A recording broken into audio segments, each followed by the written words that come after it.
어떤 변호사께서 그 조진웅 씨 사건을 보도한 기자를 이제 고발하면서 장발장에 비교를 했더라고. 조진웅 씨를. 장발장이 잘못한 건 빵을 훔친 거죠.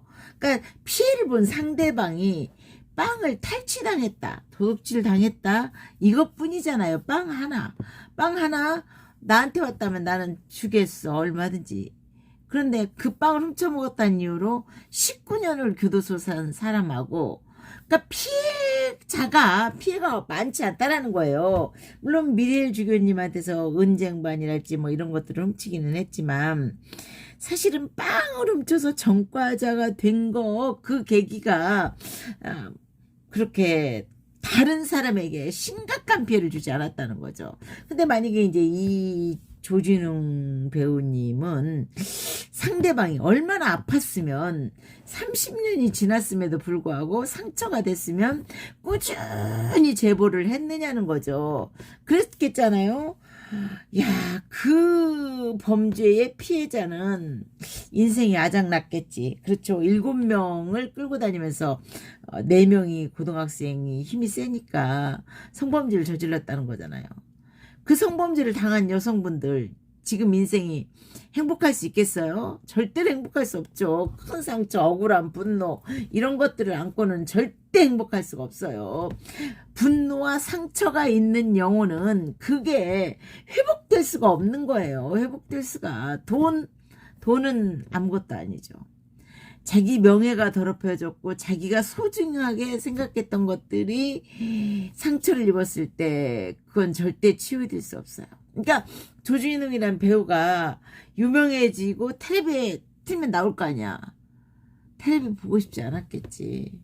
텔레비만 틀면 조진웅 배우가 나오면 오한이 벌벌 떨리고 사지가 벌벌 떨리고 정말 악마가 내 앞에 있는, 그러니까 살인자가 내 앞에 있는 것 같은 기분이 들었을 텐데 어떻게 그거하고 장발장하고 비교하겠어요. 김경호라는 그 변호사님 굉장히 똑똑하시겠지. 물론 변호사 시험에 합격했으니까. 그럼에도 불구하고 어떻게 그런 비교가 돼? 비교가 안 돼요. 피해자 입장에서 봐야 된다는 거야. 그러니까 뭐 30년도 지났고 죄값을 이미 다 치렀다. 죄값을 치렀어. 물론 그렇게 생각할 수 있어. 그러니까 이게 뭐 마약사범이나 빵을 훔쳤다거나 뭐 그렇게 해서 다른 사람에게 피해가 없다면 그걸 가지고 그렇죠. 계속 좋은 글씨로 새겨서 계속 그것으로 한 사람의 인생을 매장할 수는 없겠지. 근데 이건 다르잖아요. 그러니까 본인 자체가 아무리 오랜 시절이라고 해도 그 시기 때 한 일탈치고는 너무 셌어. 그리고 그 일탈에서 아직까지 치유되지 못한 사람들의 그런 상처가 너무 크기에 그 사람들이 조진웅 배우를 용서 못하는 거잖아요. 용서 못했으니까 제보를 한 거겠죠. 피해자가 용서할 수 있는 것과 피해자가 용서하지 못한 상태에서 계속 그 사람이 텔레비를 나오면서 선량한 이미지로 포장을 해. 그것과는 다르다니까요. 장발장은 애초부터 선량한 사람이었어요. 왜냐면 내가 아닌 내 가족을 위해서, 누나를 위해서, 그리고 그 가족을 위해서 자기를 희생하는 의미였잖아요. 물론 빵을 훔친 건 잘못된 거지.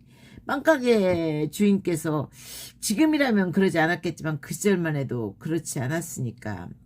그쵸? 근데 말하자면 그래요. 바탕 자체가 선량한 이미지를 가지고 다른 사람에게 피해를 많이 주지 않고 그러고도 평생을 쫓아다니고 결국 나중에 잡혀 들어가잖아요.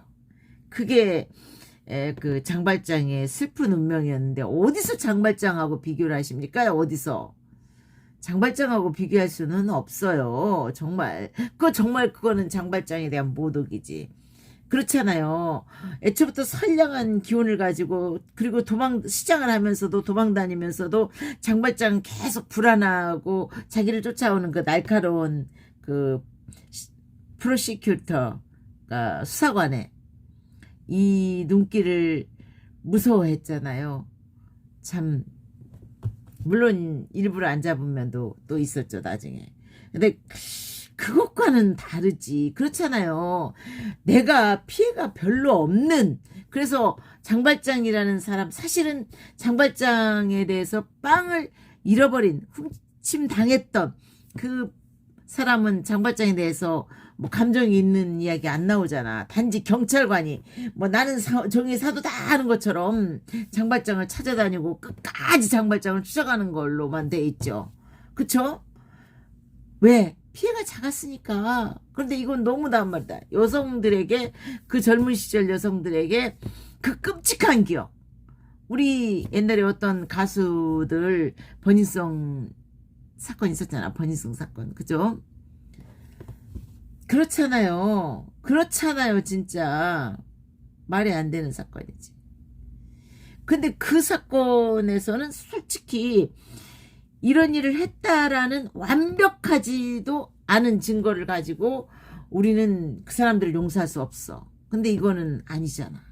분명히 그 짓을 했고, 나는 그렇게 생각해. 말씀드렸잖아요. 사람이 선한 이미지를 메이킹할 수는 있어요. 그러나 자기의 본심이 아닌 메이킹된 이미지, 그 메이킹된 이미지는 결국 본성이 숨어 있는 거지. 장발장하고는 비교하시면 안 돼. 그래서 안 된다는 거예요. 일본에서도 소년범은 철저히 보호하죠. 우리나라에서도 이제 그렇게 법이 바뀌어가긴 하지만, 그거는 멀리 떨어져서 피해자가 그 사람을 안 보고 잊혀질 수 있는 그런 관계여야 되고, 그런 거리감이 있는 상태여야 되는데, 조진웅 배우는 아니잖아. 맨날 텔레비만 틀면 나오고, 또 더군다나 독립군, 정의로운 경찰 이런 역할을 하고 있는데, 피해자 입장에서 어때? 악마가 내 앞에 선량한 이미지를 갖고 있지만 나한테 칼을 들이대고 있는 그런 느낌이란 말이에요. 절대로 그 죄질이 다르지. 죄질이 마약을 하고 그런 뭐 음주운전을 했는데 사고 없었어. 자기만 다쳤어. 음주운전 물론 살인이지만 그런 것과 아까 즉 피해자가 없는 사건과는 다르다는 거예요. 다르다는 거지. 그리고 양심상 너무 선량하다거나 나약함으로 인해서 생긴 범죄하고는 다르다는 거예요. 이건 해도 있을 수 없는 일이야. 그러니까 자동차 탈취범. 아니 슈퍼에 할아버지한테 칼에 목을 댔어. 할아버지가 돌아가셔도 그놈은 선량한 이미지로 포장하면 안 되는 거죠. 그놈은 자기 자신을 계속 반성하면서 그런 이미지로는 나올 수 있겠지만, 어떻게 슈퍼 할아버지 목에 칼 댄 놈, 그놈이 그럴 수 있겠어.